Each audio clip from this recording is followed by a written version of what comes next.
AfterBuzz TV, starting place to the likes of WWE female superstars Cathy, Kelley, Sonya, Deville, and Zelina Vega proudly presents Women's Wrestling Weekly, the world's first podcast and YouTube series dedicated exclusively to women's wrestling, featuring all the latest news as well as interviews with top superstars in the industry.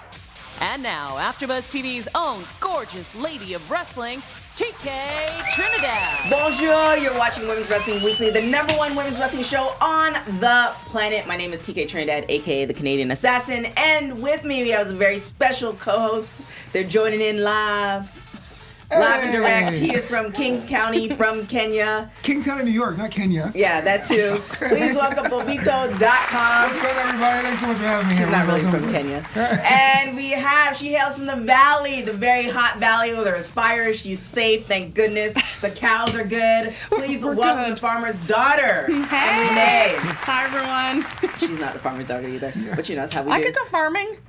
I don't think so. We have an amazing show. We have Star of the Week, but it's all about our guests, our amazing guests who are wrestlers, and they're female, and they're badasses. She is the queen of crazy.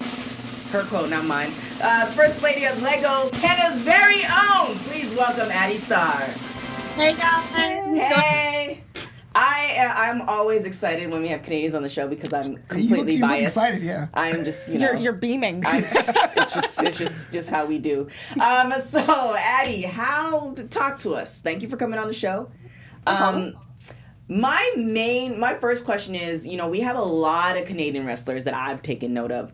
Is there, you hear like a strong style, a British style, Japanese style, even like lucha. Is there like a Canadian style of wrestling?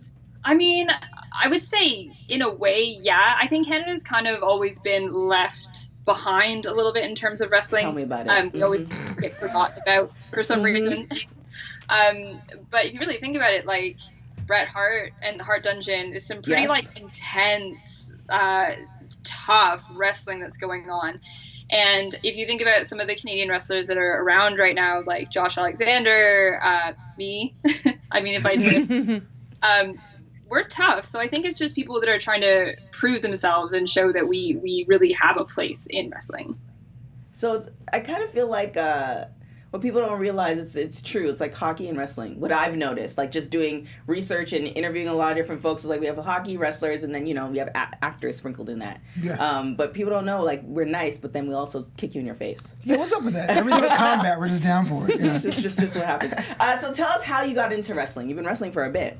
Yeah, I've been wrestling for 13 years. So I kind of started right after high school. I actually played hockey and I was really looking for something else athletic to do, something else that could, scratch that athletic itch that I had. And then someone who I knew who was a wrestler asked me to come to training, and they had no women at all at the time. So my trainer said, hey, you're actually not terrible. So can you stay? And I will have you on my shows, but we just really need more women. So I got basically begged to stay. And then there were a few other really amazing women who were training, who had already trained, who I got to wrestle. And they just made me love every part of it. And they were so inspirational. So I decided to keep doing it. Nice. Now, as far as matches, you've been wrestling, you know, for 13 years. Is there anybody that you want to have matches with?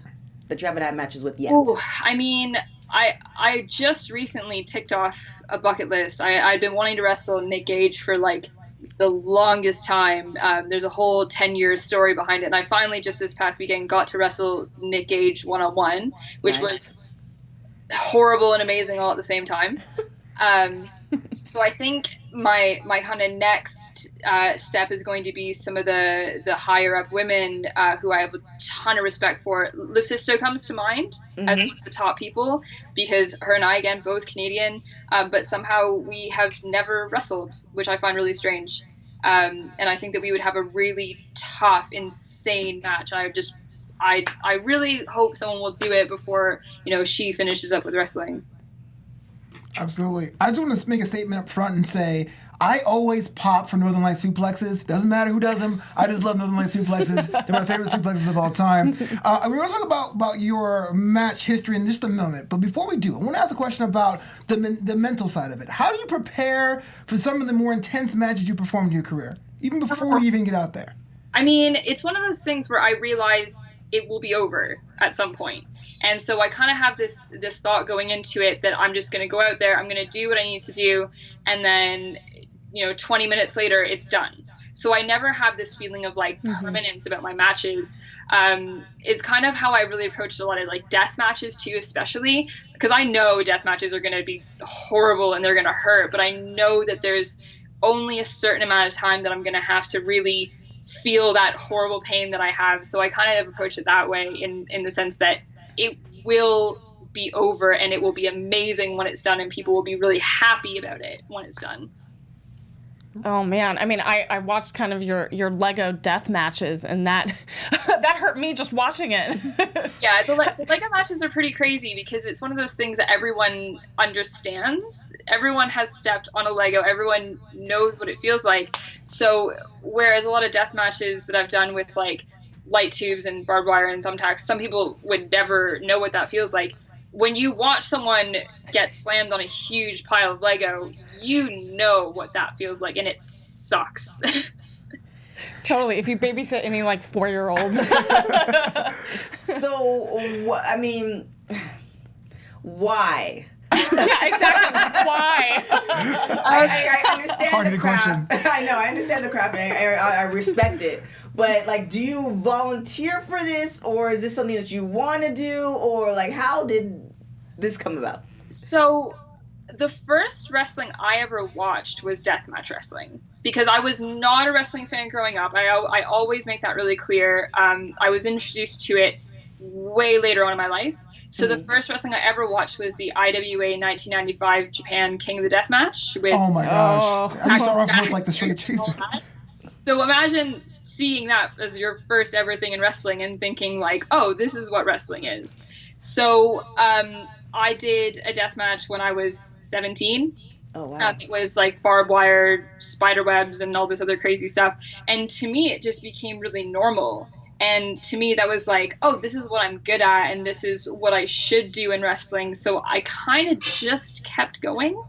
And then it actually became this really kind of like sick game of like, how far can I take it? Like, how much more can I do? And so the Legos just became this new kind of like creative way I could do death matches and freak people out and put myself through terrible amounts of pain.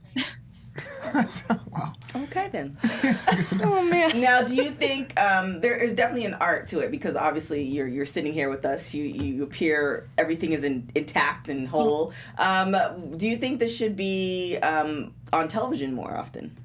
I mean, I think it has a place and a time, and moderation is really important. I've had a lot of people ask to book me in death matches without any kind of reason behind it or any kind of build up to it, and I think it kind of cheapens the sort of effect of what a death match or what hardcore wrestling is supposed to be. It's supposed to be shocking. It's supposed to be something really, really different. So if it was on TV all the time, it wouldn't really have the same impact as it does now.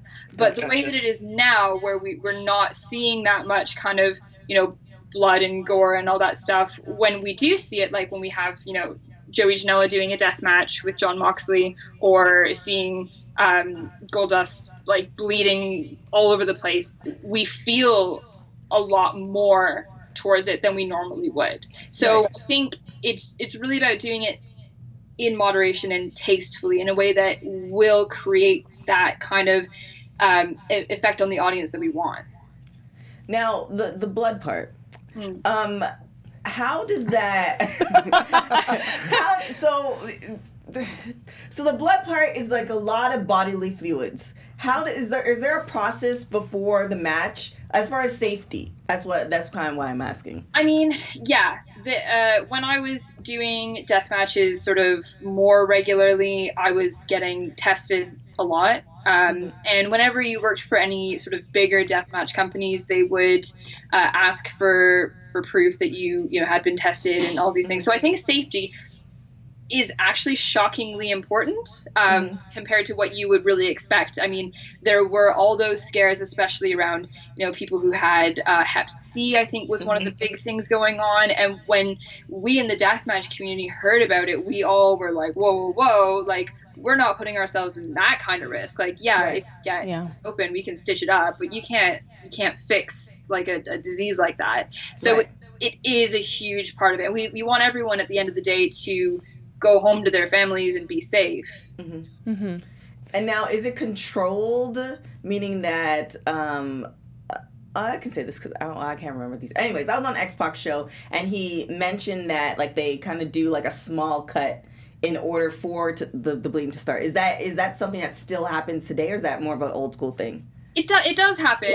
I'm terrible at it. Like, I can't make myself bleed to save my life. I don't know why. So it does still happen, but mostly within specific people who that's what they have always done. Okay. I find when I wrestle, because if you really think about it, I'm not wearing as much clothing as a lot of the guy deathmatch wrestlers are. So I bleed from everywhere else, and I don't really need to bleed from my face because it's already pretty bloody. Yeah, when you're crafting a match and thinking of these death matches, do you how do you balance the storytelling? Again, you talked about the build-up, but the match itself, when you're balancing the storytelling and kind of the gore and the tough stuff, the stuff that's gonna hurt you, how do you balance that? Yeah, I think it's really important to remember that if you do it all at one time, it's not going to have any effect. It's kind of like when you're reading a book or watching a movie, like if everything happens right away, you don't care about what happens after that. I have an English degree, so I always think about it like as like writing a story and like how I would be interested in a story and a plot. So it's about these kind of like punctuating moments where you're bringing people back in and bringing them back to that match and reminding them that, oh my God, this is actually happening. And this is actually really, really violent and really, really painful. But at the same time, you're still kind of reminding them that it is a wrestling match. We're not dying in front of you. Everything's going to be okay. So it's just balance. Yeah. Let's talk about you after a match. You as a performer recovering, right? So sound, body, and mind. Your days off. Like, is there any tips or tricks you do to get flat or make sure your muscles recover, or just to get yourself in a good mental space? I can give one piece of advice, which is don't be a teacher, which is what I do during the week most of the time.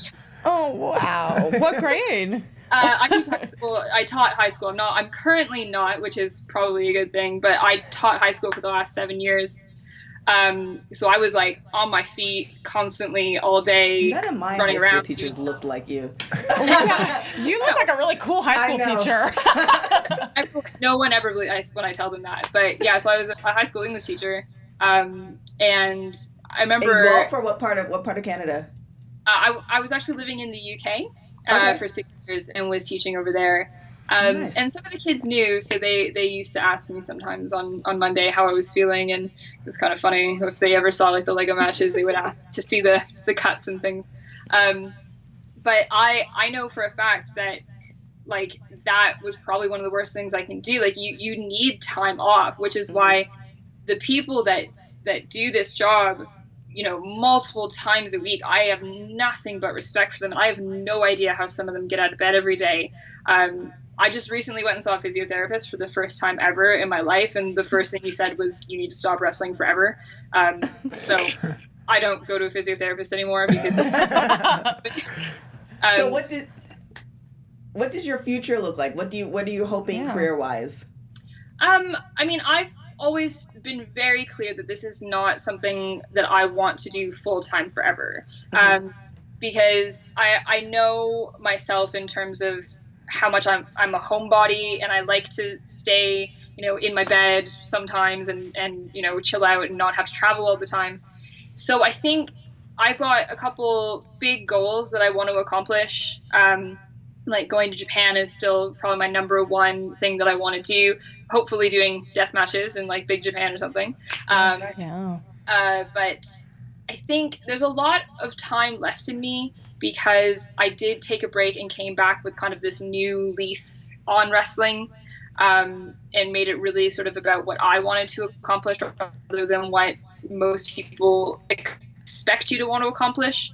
So I don't know. The future, it's not set out. It's more just like, I'm going to have a lot of fun, and until it stops being fun, I'm just going to do whatever I want. All right, so we're going to hit rapid hot tags real quick. Wrestling Rapid Hot Tag. So I'm going to ask you a question. You're going to say the first thing that comes to your mind. So always early or always late? Always early. Last person you text? My boyfriend. What is the one thing that you love about yourself? My creativity in writing. A celeb you would like to meet? Gwen Stefani. Oh, let's go. Last show you binge watched? Breaking Bad, I think. Oh, that's pretty kind of sort of recent. Kind of recent, yeah. If you're on a death row, what would be your last meal? Oh my god, breakfast burrito. Oh, good. That's a good choice. If you could listen to one album for the rest of your life, what would it be? Every Time I Die, Hot Damn. There you go. And who would you have, if you could have one last death match, who would it be against? Cactus Jack in 1995. Boom. Oh. There you have it. See, simple. I mean, way more simple than being in a death match. I know that for sure. Everything's intact. Thank you so much for hopping on the show. Where can people find you? You can find me on Twitter at Addy Starr, on Instagram at Addy Stars and Stripes, and on Facebook as Addy Starr. And now 2020 is coming up. Any big goals or plans that you have for 2020 for your wrestling career? I mean, I've been in talks with some people in England and maybe go back and see some friends. Okay. Yeah.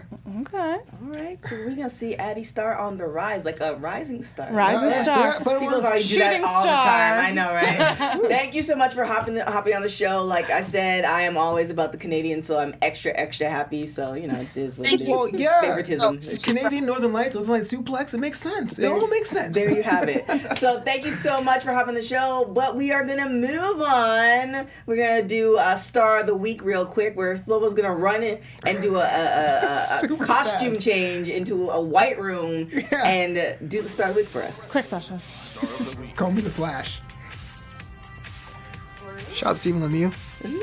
Told me to write out the scripts. Okay. Hey, it's Flobo, and now it's time for your Star of the Week. Now, you can't talk about women's professional wrestling in 2019 without talking about Becky Lynch.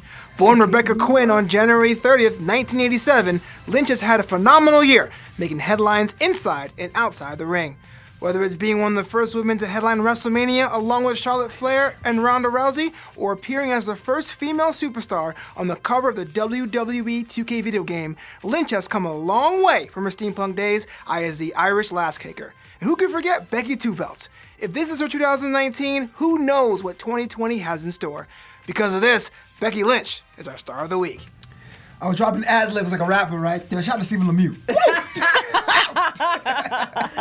Shouts out, definitely shout out to Steve Lemieux. He's the one who does. He's been doing the graphics for Women's Wrestling Weekly from the inception. So shout out to him. Shout out to Ryan in the booth. He's putting up with. There's a lot of moving parts on this show, and I'm sure Ryan's lost some hair. He still has a full head of hair, but I'm sure he's lost some hair in the process. He's still rugged. If he wasn't as nice, he probably would have cussed me out a couple times. So definitely shout out to Ryan. Other than that, where can people find you guys? You can find me over on Twitter at FloboBoys or Instagram at Flobito, and of course Flobito.com, which TK visits almost every day. It's true. I watch her. Go on. You can find me on Twitter and Instagram at Emily Mae Heller. And thank you guys for watching the show. Without you guys, we wouldn't be the #1 women's wrestling show on the planet. If you are not watching us, or if you are watching us on YouTube on AfterBuzz and Sports, make sure to hit that subscribe button. iTunes, Spotify, all those other podcast platforms. Definitely leave us a comment and likes, because we definitely need that in order to grow and get bigger celebrities and bigger stars and all that good stuff for 2020. Also follow us on Instagram at WPW Weekly on Instagram and Twitter, and you can follow me on everything at TK Trinidad. Till next week, guys. Ciao. From executive producer Kevin Undergaro, producer TK Trinidad, and me, Maria Menounos, we would like to thank you for tuning in to Women's Wrestling Weekly.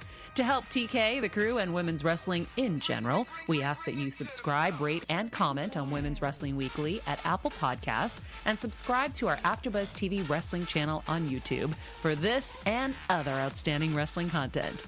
Buzz you later!